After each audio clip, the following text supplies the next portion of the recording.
I place my heels in the stirrups and turn to my husband, forced to admit, I stole your socks. I see that, he says calmly, staring at my argyle-bedecked feet sticking out of a hospital gown. It's New Year's Eve, and we're in a triage room of the labor and delivery unit. I'm 26 weeks pregnant, and I'm bleeding again. The first time I started bleeding was Thanksgiving Day. After sex, Ben went to the bathroom to clean up and came rushing back to the bedroom.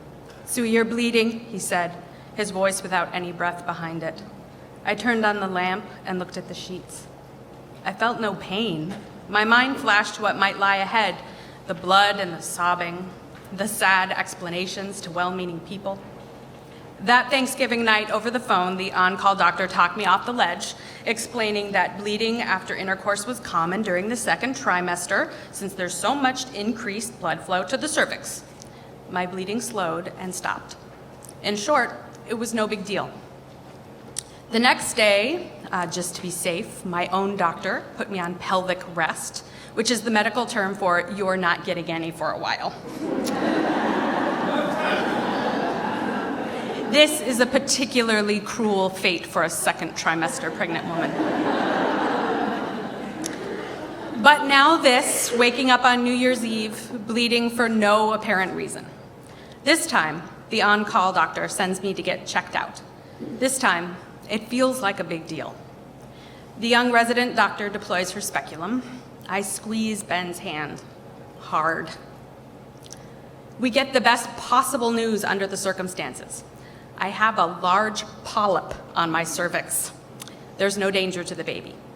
The older attending doctor explains a bit too excitedly and with hand gestures that once the baby's born, they can simply twist the polyp off. So it's gross, but again, it's no big deal.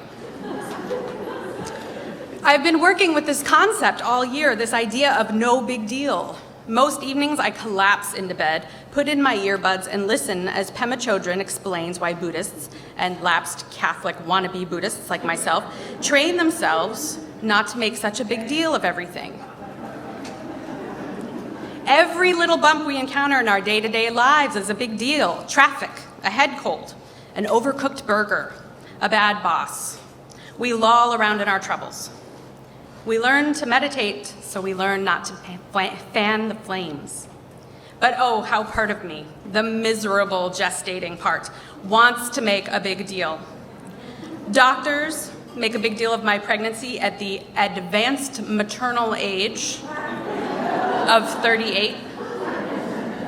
An even bigger deal of my complicating factor of type 1 diabetes, and biggest of all, being pregnant with twins and losing one of them at just 9 weeks. This bleeding polyp, before I knew what it was, made me fear both babies were lost. I get surges of emotion, grief, anger, adoration, gratitude that flood me and leave me exhausted. But the core me, the sane me under the enormous belly, knows these are merely hormonal typhoons and keeps reaching for the big rock of rationality and calm. No big deal.